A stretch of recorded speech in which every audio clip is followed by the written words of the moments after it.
Hello everyone and welcome back to my channel. My name is Kizzy if you didn't know. Today I'm going to be doing my TBR for the stay at home reading rush, which I'm very excited for because I've never done the stay at home reading rush thing. I actually didn't know it was a thing until I saw all these TBRs coming up on YouTube. So I thought it would be really cool just to take part in. It's a bit last minute, it's happening on the 16th, so it's currently the 14th today, so a bit last minute.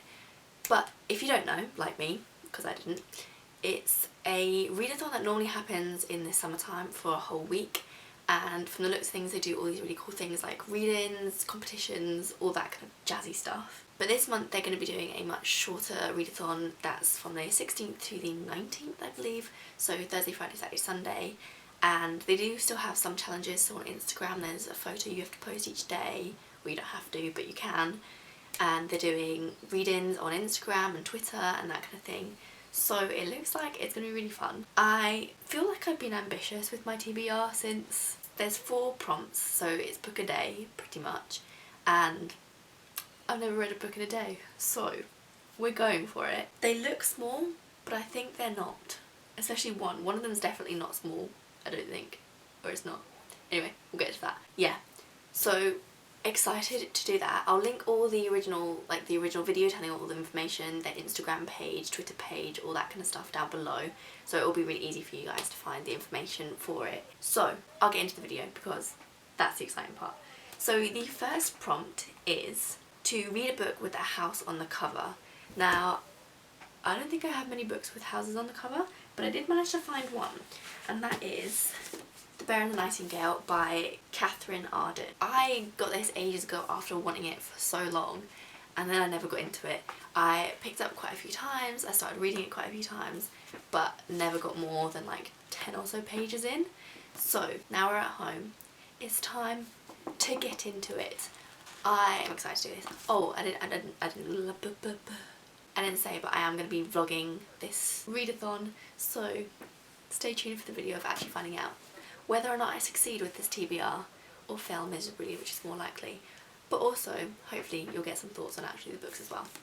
But yes, back to the book. So, The Bear and the Nightingale is a Russian-inspired fantasy, and I think it's meant to be quite slow-paced, quite just nice to read. I don't really know.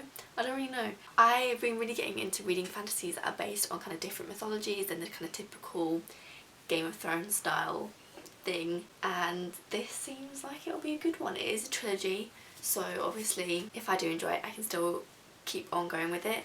I have been looking for more books that are trilogies because at the moment all my favourite trilogies or series are all the last books come out or the last books just come out, so I've got no series to kind of like really grip me. I do like a good series. I know some people prefer standalones, but the more the merrier for me. Give me more information. If it's my favourite book, I'm going to want more of it. So I'm very excited about this. So I'll just read you the blurb because I feel like I haven't actually told you what this is about. Beware the evil in the woods. In a village at the end of the wilderness of northern Russia, where the winds blow cold and the snow falls many months of the year, an elderly servant tells stories of sorcery, folklore and the Winter King to the children of the family, tales of old magic frowned upon by the church. But for the young, wild Vasya? These are far more than just stories. She alone can see the house spirits that guard her home and the sense of growing forces of dark magic in the woods. So, from what I can remember of other people talking about it, it's got like a kind of evil stepmother person who can also see these spirits, and there's like stuff going on there. So we're going to give it a go. That's number 1. The next book is read a book in the same room the whole time. So does this, I don't know if this means you just have to read the whole book within one room, or you have to stay in that room the whole time. So can I get up and go and get a drink and come back, or do I have to be in that room the whole time?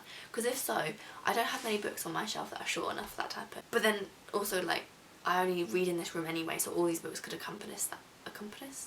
That's not a word. Could accomplish that goal.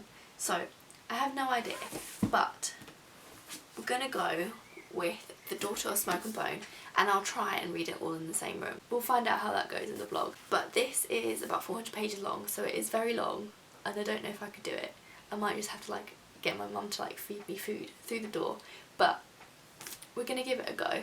I absolutely adore Laini Taylor's duology of the Strange the Dreamer. Let me get them because I mean they're beautiful, so I'll get any excuse to get them out. These are the Illumina Crate special editions of Strange the Dreamer and Muse of Nightmares, which is duology. So this has got gold sprayed edges and this has silver sprayed edges.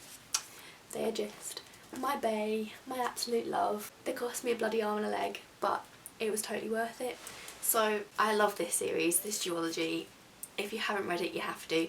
It was the first series I ever made my boyfriend read, and he's not really the biggest reader in the world, and he loved them too. He preferred the first one, but you know, we can forgive him for that. I mean that because they're both equally good, not necessarily that I like the second one better. But they're both good. They're very good. They're just read them. Read them. Read them. But I haven't read Laini Taylor's first series, which is the Daughter of Smoke and Bone series, or whatever the overarching title is. So I need to get a shimmy on with it. I think I'm worried because it's her first series, it's not going to be good as her later series, but I've been putting it off too long, so we're going to dive into it, get some of it read, hopefully all of it in one sitting.